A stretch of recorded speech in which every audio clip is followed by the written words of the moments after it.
말씀 함께 보도록 하겠습니다. 여호수아 17장 말씀이고요. 14절부터 18절까지의 말씀 우리 함께 교독하도록 하겠습니다. 제가 먼저 읽겠습니다. 요셉 자손이 여호수아에게 말하여 이르되 여호와께서 지금까지 내게 복을 주심으로 내가 큰 민족이 되었거늘 당신이 나의 기업을 위하여 한 제비 한 분깃만으로 내게 주시면 어찌함이니까 하니 그들에게 이르되 내가 큰 민족이 되므로 에브라임 산지가 내게 너무 좁을진데 브리스 족속과 르바임 족속의 땅 삼림에 올라가서 스스로 개척하라 하니라. 요셉 자손이 이르되 그 산지는 우리에게 넉넉하지도 못하고 골짜기 땅에 거주하는 모든 가나안 족속에게는 벳스안과 그 마을들에 거주하는 자이든지 이스라엘 골짜기에 거하는 자이든지 다 철병거가 있나이다 하니 여호수아가 다시 요셉의 족속 곧 에브라임과 므낫세에게 말하여 이르되 너는 큰 민족이요 큰 권능이 있은즉 한 분깃만 가질 것이 아니라. 우리 함께 읽습니다. 그 산지도 내 것이 되리니 비록 살림이라도 내가 개척하라. 그 끝까지 내 것이 되리라. 가나안 족속이 비록 철병거를 가졌고 강할지라도 내가 능히 그를 쫓아내리라 하였더라. 아멘. 올라가서 스스로 개척하라 라는 제목으로 하나님의 말씀을 함께 나누겠습니다. 혹시 우리 성도님들 어린 시절에 놀이터에서 땅 따먹기 게임을 하신 적이 있으십니까? 어떻게 하는 거냐면 동그라미를 같은 크기로 이렇게 그리거든요. 그리고 나서 돌을 하나 정합니다. 그래서 돌멩이 하나를 튕겨가지고 한 번, 두 번, 세 번째 이제 그 땅으로 들어와야 돼요. 들어오면 그 땅이 내 땅이 되는 거예요. 그래서 한 번 했고 또 하고 이렇게 하면서 이제 점점 자기 땅을 확장해 가는 거고, 언제까지 한 다음에 누구 땅이 더 크냐, 이렇게 해가지고 누가 이겼냐 졌냐 이렇게 따지는 그러한 놀이였는데 굉장히 간단했지만 좋았던, 재미있었던 그러한 놀이였던 것 같습니다. 내가 얼마나 많은 땅을 차지했나, 그게 진짜 내 땅이 되는 것도 아닌데, 그리고 서로 누구 땅이 더 크냐, 또 왜 내 땅이 침범했냐, 이렇게 때로는 싸우기도 했던 그런 기억이 납니다. 지금 이스라엘 백성들은 땅 문제로 굉장히 민감한 상황 중에 있습니다. 지파별로 땅을 분배해 줬습니다. 그런데 그 땅이 다 똑같을 수가 없잖아요. 그렇죠? 지형도 다를 것이고 위치도 다를 것이고, 누가 보기에는 우리 땅보다 저 땅이 더 좋아 보이고, 이러한 마음이 드는 그러한 상황이 생겼어요. 땅을 분배할 때 기본적인 원칙은 제비뽑기였습니다. 이것은 하나님의 주권 앞에 순종하기 위함이었고요. 근데 제비를 뽑고 나서 그냥 일괄적으로만 나눠주는 게 아니라 제비를 뽑은 다음에 이쪽 지역에 어느 지파가 배정이 됐다라고 하면 그 지파의 어떠한 그 인구를 비례를 해가지고 거기에다 이제 그 지파에다가 땅을 분배를 해줬고요. 또 예외적인 경우도 있었습니다. 지난 말씀처럼 갈렙 같은 경우는 가장 험한 산지, 또 어려운 곳에 이 산지를 내게 주소서라고 하면서 믿음으로 나아가기 때문에 또 그 땅을 분배해 주기도 했고, 레위 지파는 전체 통으로 땅을 이렇게 분배받은 것이 아니라 예배의 역할, 성막 안에서의 역할을 했기 때문에 전체 12개의 지파의 48개 성읍에 조금씩 다 이제 그 지파가 띄워줘서 거기에서 거주하기도 했습니다. 그렇게 이제 땅 분배가 거의 끝나가는데요. 오늘 본문 말씀에 보면 요셉 지파가 이제 여호수아를 찾아오고 있는 것을 보게 됩니다. 그들이 여호수아를 찾아온 이유가 뭘까요? 땅 좀 더 달라는 것이죠. 왜 우리는 이렇게 땅이 적습니까? 라고 이렇게 말하고 있습니다. 14절 말씀에 보니까 요셉 자손이 여호수아에게 말하여 이르되 여호와께서 지금까지 내게 복을 주심으로 내가 큰 민족이 되었거늘 당신이 나의 기업을 위하여 한 제비 한 분깃으로만 내게 주시면 어찌함이니까. 우리가 이렇게 큰 민족이 되었는데, 큰 지파가 되었는데 왜 한 분깃만 주십니까? 왜 요셉 지파가 이렇게 큰 민족이 되었는가? 역사를 좀 거슬러 올라가 보면 이스라엘 백성들이 이제 아브라함에서부터 시작이 됐죠. 아브라함, 그 다음에 백세 얻은 아들 이삭, 그 다음에 장자권을 팥죽으로 산 에서가 아닌 야곱이죠.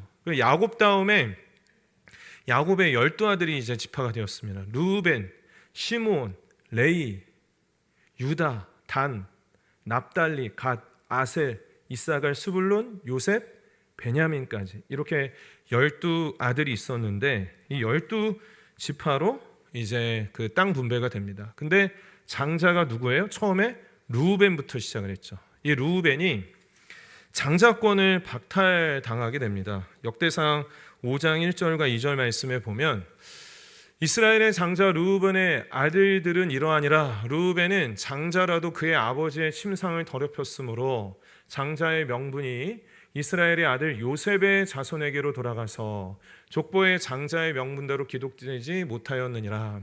유다는 형제보다 뛰어나고 주권자가 유다에게서 났으나 장자의 명분은 요셉에게 있으니라. 그렇죠? 그러니까 요셉에게 장자권이 넘어가게 되었습니다.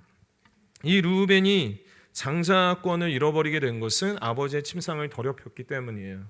이제 야곱은 라헬을 사랑을 했습니다. 근데 라헬이 이제 낳은 자녀가 둘이죠. 요셉을 낳고 11번째 요셉을 낳고 그 다음에 베냐민을 낳았는데 베냐민을 낳다가 이제 라헬이 죽게 되죠. 그러니까 얼마나 이 야곱이 슬펐겠습니까? 그러한 슬픔이 있는 중에 이제 그 라헬의 몸종이자 야곱의 첩인 이 빌하를 르우벤이 간통을 하게 돼요. 그러니까 아버지의 침상을 더럽혔다는 게 바로 이러한 일이거든요. 그러므로 인해서 르우벤은 이제 그 장자권을 박탈당하게 되고 이제 요셉에게 요셉 지파에게 장자권이 넘어가게 되는데 좀 특이한 것은 이제 유다 지파에서 왕이나 메시아가 나기는 하지만 어쨌든 장자의 권리는 요셉 지파가 가지게 되는 것입니다. 그리고 요셉의 두 아들 에브라임과 므낫세인데 이 에브라임과 므낫세를 그 야곱 할아버지가 입양을 하게 됩니다. 창세기 48장 5절 말씀에 보면 내가 애굽으로 와서 내게 이르기 전에 애굽에서 내가 낳은 두 아들 에브라임과 므낫세는 내 것이라. 르우벤과 시므온처럼 내 것이 될 것이요. 이게 무슨 말이냐면 이 요셉의 두 아들 이 에브라임과 에브라임과 이 므낫세를 자신의 아들로 삼습니다. 그러니까 결국에는 요셉 지파가 장자권을 가지게 되었는데 그 아들들을 이제 그 양자로 삼았으니까 결국에는 에브라임과 므낫세가 장자권을 가지게 된 거죠. 그러니까 오늘 본문 말씀에 요셉 지파가 찾아왔다라는 것은 에브라임과 므낫세 지파가 찾아왔다라는 것입니다.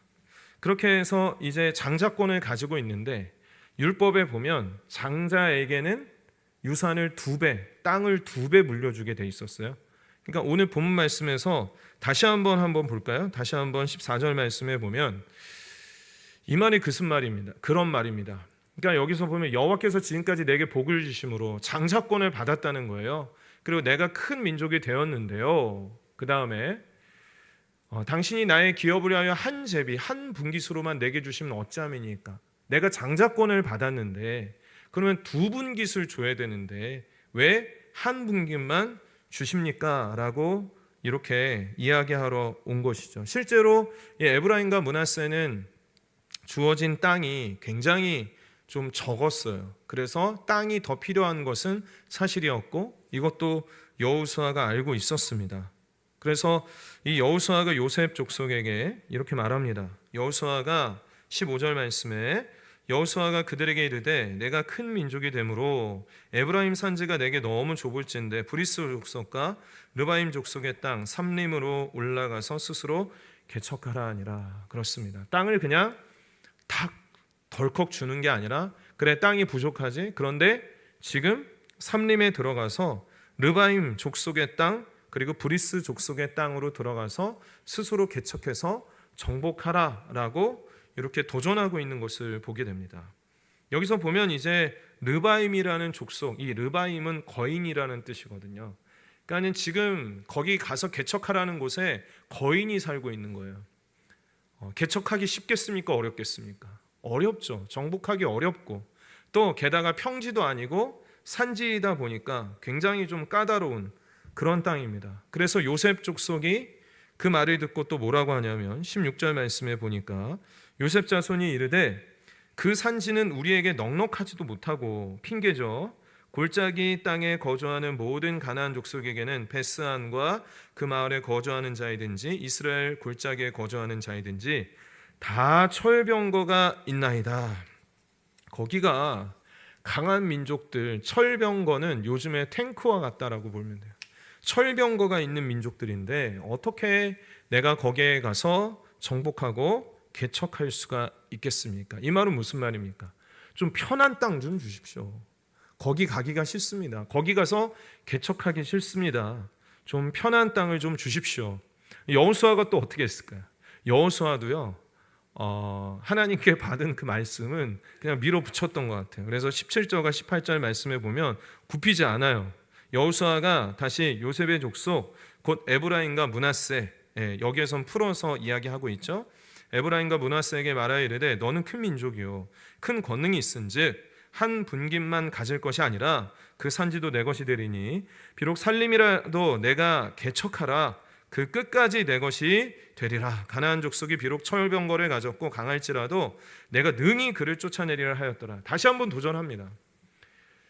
힘드니까 뭐 다른 땅을 한번 찾아보겠다 이렇게 얘기하는 게 아니라 지금 큰 민족을 이루었고 하나님의 복을 받았고 이 에브라임과 므낫세 이 지파 다시 한번 개척해라.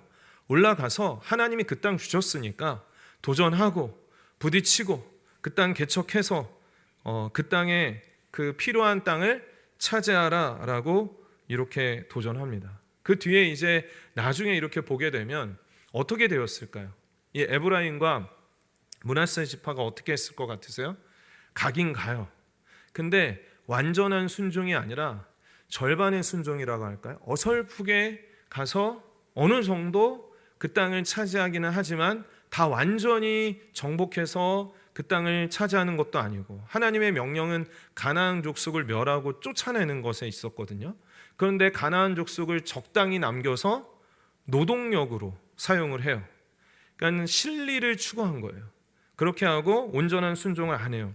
결국 어떠한 일이 일어나게 되냐면 그때 완전히 정복하지 않은 그 땅의 가나안 족속들이 에브라임 지파를 므낫세 지파를 병들게 하고 영적으로 우상 숭배가 들어오고 가나안 족속의 잘못된 문화들이 흘러 들어오게 되거든요. 그래서 나중에는 이제 에브라임이다 라고 하면 나중에 북이스라엘을 가리킬 때에도 에브라임이다라는 표현이 많이 나오는데 이 에브라임은 타락하고 불순종한 족속을 나타낼 때 대명사로 사용하게 되죠. 그래서 호세아 선지자는 이 에브라임에 대해서 이렇게 말합니다. 호세아 7장 8절 말씀에 보면 에브라임이 여러 민족 가운데 혼합되니, 그렇죠?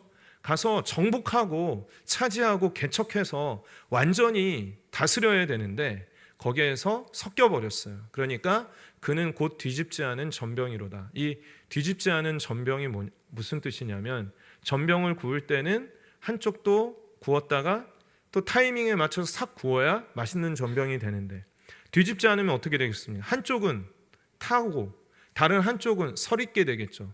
그러면 이러지도 못하고 저러지도 못하고 참 어설프고 어느 짝에도 쓸모가 없고 먹지도 못하고 이러한 족속이 되었다라는 거예요. 누가요? 요셉 족속 에브라임과 므낫세 지파, 그 지파가 그렇게 되고 말았다라는 것입니다. 그런데 왜 이렇게 그들이 개척하지 못하고 여호수아가 한 번 권한 것이 아니라 또 권하고 권했는데 왜 그렇게 개척하지 못하고 그 땅을 정복하지 못했는가? 왜 도전하지 못했는가? 두 가지 원인이 오늘 본문 말씀에서 발견이 되는데 첫 번째는 특권 의식입니다. 특권 의식.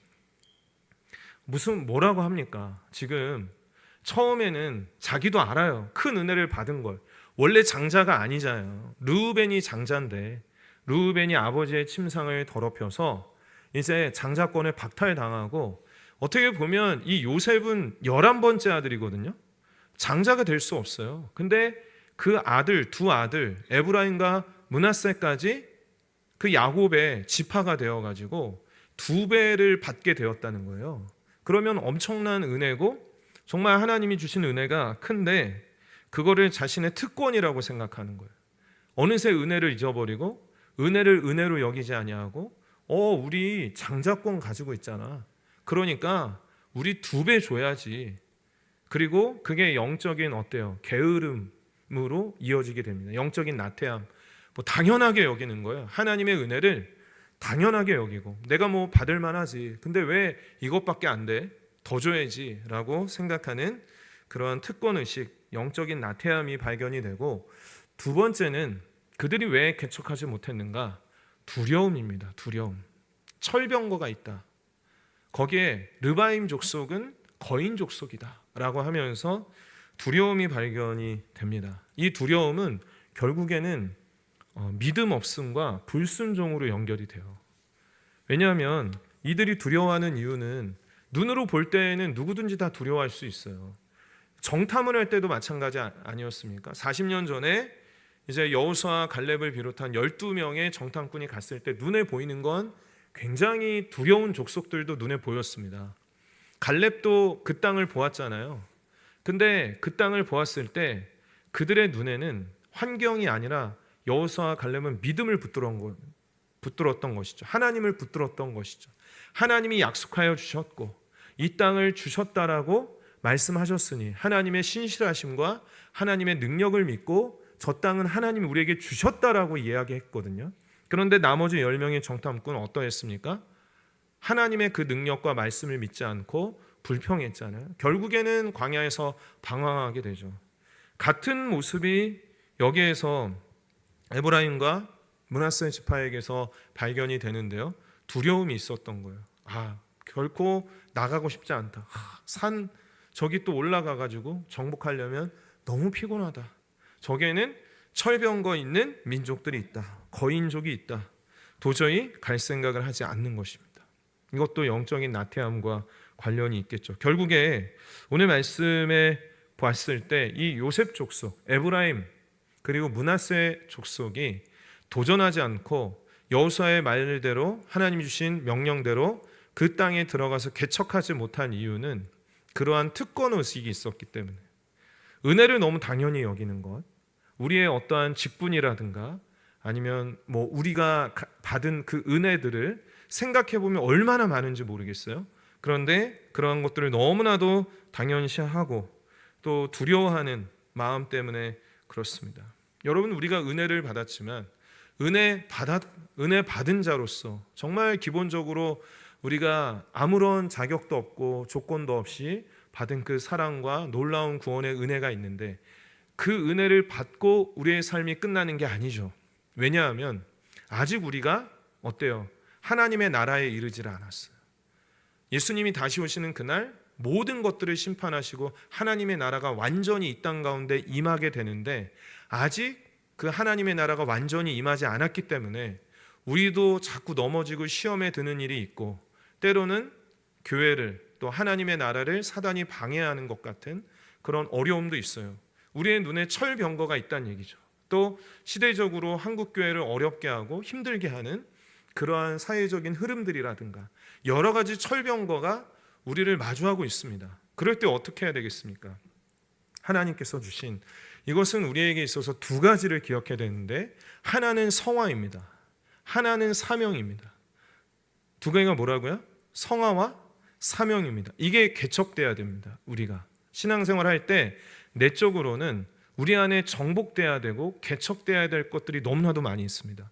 우리가 예수 믿고 구원받는다고 해서 완전해지는 것 아니죠. 하나님 나라 임할 때는 우리가 영화롭게 됩니다. 그렇지만 우리는 여전히 이 땅에 2발을 딛고 살 때 우리는 부족한 점, 연약한 점이 매일매일 발견이 돼요. 그러면 그럴 때마다 우리는 이렇게 정복되지 않은 우리의 내적인 그러한 것들을 볼 때마다, 황무지와 같은 우리의 내면을 볼 때마다 어떻게 해야 되겠어요? 하나님 그냥 변화시켜 주시죠. 하나님 뭐 좋게 좀 해주시죠. 이렇게 하는 게 아니라 우리가 우리의 척박한 우리의 마음의 땅을 정복하고 개척해 나가고 성령님께 도우심을 구하고 말씀을 보고 주님 앞에 기도하면서 그 척박한 땅을 개척하고 다시 한번 정복해 나아가는 그런 성화의 과정이 반드시 필요합니다. 외적으로는 무엇이라고 했습니까? 사명입니다. 사명. 하나님께서는 반드시 승리하십니다. 하나님의 나라는 영원합니다. 아무리 세상에서 기독교가 아무리 교회가 힘들다고 해도 복음의 역사는 계속되고 반드시 승리합니다. 그러나 우리의 눈앞에 있는 환란이 당장 없어지는 건 아니에요. 한국 교회의 어두운 현실이 당장 그냥 복권 당첨되듯이, 아니면 우리 교회가 감당해야 될 사명이 어느 순간 그냥 갑자기 생겨나는 게 아니에요. 싸워 나가야 되겠죠. 우리가 우리 흩어진 화평 교회 또 주신 비전을 감당하면서 나아갈 때 때로는 두려움도 엄습할 때가 있고, 때로는 산지와 같은 험한 길을 가야 될 때도 있을 것입니다. 그럴 때 어떻게 해야 되겠습니까? 이 여호수아가 이 요셉 족속을 도전했던 것 같이 하나님께서 주셨다. 하나님께서 이 시대 가운데 믿지 않는 자들, 또 정말 이 척박한 다음 세대와 지역사회를 향해서, 한국교회를 향해서 흩어진 화평교회 나가서 개척하라고 하시니, 그 믿음 가지고 하나님께서 주신 그 비전 가지고 우리가 도전해야 되겠죠. 그냥 뒷짐지고 관망만 하고 있어서는 절대 안 될 것입니다. 그래서 우리는 이 두 가지, 성화와 사명의 개척이 있어야 됩니다. 신앙생활을 할 때 우리의 내면의 땅을 개척해야 되고요, 그리고 우리가 이 땅 가운데 사단이 우리를 공격하고 아무리 우리를 해방할지라도 하나님의 나라를 이루어 가기 위해서 복음적인 사역들을 우리가 힘있게 사명을 가지고 개척하며 나아가야 될 것입니다. 사도 바울은 진정한 개척자의 모습을 보여주는데요, 이렇게 말합니다. 고린도전서 15장 10절 말씀에 보면, 그러나 내가 나된 것은 하나님의 은혜로 된 것이니 내게 주신 그의 은혜가 헛되지 아니하여 내가 모든 사도보다 더 많이 수고하였으나 내가 하는 것이 아니요 오직 나와 함께 하신 하나님의 은혜로라. 많은 수고를 했어도 특권의식을 가지지 않았습니다. 내가 이 정도면 좀 쉬어도 되지. 1차 전도여행 갔다 와서 멈추지 않았습니다. 또 나가서 2차 전도여행 감당했습니다. 또 개척했습니다. 정말 죽을 뻔한 고비를 몇 번이고 넘기고, 배가 파손하고 매를 맞고 죽은 줄로 알고 던져짐을 당하고 가는 곳마다 핍박을 당하고 실패하고 하는데도 바울은 어떻게 합니까? 멈추지 않습니다. 내가 이 정도면 다 잘했지, 수고했지라고 생각하고 멈추지 않고 또 3차 전도여행을 갑니다. 계속 로마 땅을 가기를 기도하는데 죄수의 신분으로 또 로마 땅까지 밟게 되죠. 그래서 그러한 도전 정신, 특권의식을 내려놓는 그러한 모습, 그리고 빌립보서 3장 12절부터 14절 말씀에 내가 이미 얻었다함도 아니요 온전히 이루었다함도 아니라 오직 내가 그리스도 예수께 잡히반된 그것을 잡으려고 달려가노라. 형제들아, 나는 아직 내가 잡은 줄로 여기지 아니하고 오직 한 일, 즉 뒤에 있는 것은 잊어버리고 앞에 있는 것을 잡으려고 표대를 향하여 그리스도 예수 안에서 하나님이 위에서 부르신 부름의 상을 위하여 달려가는, 끊임없이 자기 자신에 대해서 완성됐다고 생각하지 않고 나는 죄인 중에 개수고 나는 아직 목표에 도달하지 못했고 표대를 향하여 하나님 나라 임하는 그날까지 힘을 다해서 나아갔던 것을 보게 됩니다. 여러분, 저는 오늘 본문 말씀에 등장하는 그 에브라임 또 므낫세 이 지파의 모습과 요즘 이제 그 사도행전 말씀을 주일에 보고 있는데 바울의 이 개척자적인 정신의 그런 모습이 너무나도 대조가 되는 거예요. 우리가 어떻게 신앙생활을 해야 되겠습니까? 저도 참 스스로 오늘 말씀 보면서 일깨우게 되었습니다. 맞아, 나 그 마음을 잃으면 안 되겠다. 개척자의 마음을 잃으면 안 되겠다. 다음 세대를 향한 그 비전 절대로 놓치지 말아야 되겠다.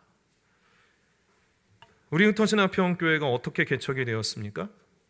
최상태 목사님께서 특권의식을 내려놓고 마찬가지로 두려움도 내려놓고 그렇게 헌신하며 나았을 때 그 결단으로 시작이 되었어요.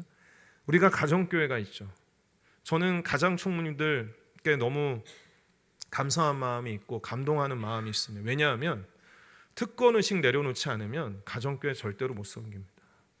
섬기는 마음, 그리고 거기에서 스스로 개척하는 마음, 도전하는 마음, 때로는 두려운 마음들이 있습니다. 가장 총무님들과 이런저런 상황을 나누면서 같이 기도해야 될 상황들이 있습니다. 철병과 같은 그런 상황들이 우리에게 옵니다. 그러나 우리에게 개척하고자 하는 마음, 스스로 올라가 스스로 개척하라. 이런 개척하고자 하는 마음이 있어야 할 줄을 믿습니다. 여러분, 이번에 캠프 수련회가 준비되고 그리고 진행되는 그 모습을 보면서 또 감동을 받았어요. 정말 우리 흩어진 아평교회가 그래도 개척 정신이 있구나.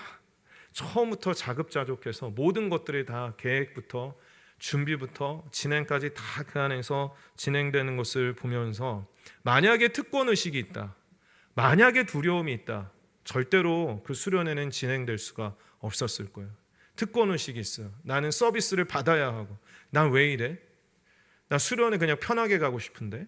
아니면 두려움, 그 영적인 긴장감이 이제 4캠프도 앞두고 있지만 그 각 캠프마다 영적인 긴장감들, 이게 어떻게 될까, 잘 될까. 그리고 각각의 캠프 수련회를 갔을 때 그 어떠한 코너를 맡은 집사님이 그 코너를 끝나고 났을 때 그 얼굴이 해와같이 밝아지시다. 와, 어떻게 이걸 진짜 감당했다, 끝났다라고 하면서, 아마도 두려움이 있었을 거고 또 막연함이 있었을 것이고 마치 산지를 정복하는 것 같은 마음이 있었을 수도 있을 것 같아요. 그런데 이번에 캠프 수련을 통해서 다시 한번 좀 우리 흩어진 아평 공동체가 하나님께서 은혜를 주셨을 뿐만이 아니라 또 개척 정신으로 좀 무장되지 않았나라는 그러한 마음이 들어요. 여러분, 오늘날의 교회 목회자, 성도들 다 이 에브라임과 므낫세 지파, 요셉 지파와 같은 그러한 모습이 많이 보여지고 있지는 않은가. 저 자신에게도 그렇습니다. 개척 정신은 사라지고 특권의식을 가지고 어떠한 두려움 가운데 그저 소극적으로 안 하려고만 하고 피하려고만 하고, 요즘 시대는 이게 될 것 같지가 않다, 아니면 그러한 핑계를 대고 그러한 모습이 우리에게 있지 않은가. 정말 우리 흩어진 아평 공동체가 이 마음을 절대 잊지 않았으면 좋겠어요. 우리 흩어진 아평 교회가 개척된 지가 이제 7년 차 접어들었지만 이 개척 정신만큼은 끝까지 가지고 있어서 두 가지, 우리 마음 안에 있는 아직도 정복되지 않은 우리의 인격과 신앙의 황무지를 개척해 나가고 정복해 나가는 그러한 성화의 과정, 그리고 하나님께서 우리에게 주신 이 사명을 이 지역사회와 한국교회와 또 다음 세대를 향해서 감당해 가는 그 사명의 과정, 그래서 이 땅을 하나하나 정복해가는 그 개척의 과정을 우리가 함께 겪고, 또 우리 흩어진 아평 교회를 그렇게 이 시대에 한국교회 개척하는 개척자 정신으로 무장된 교회로 사용하여 주시기를 간절히 소원합니다. 함께 기도하겠습니다. 함께 찬양하고 기도하겠습니다. 함께 찬양할 때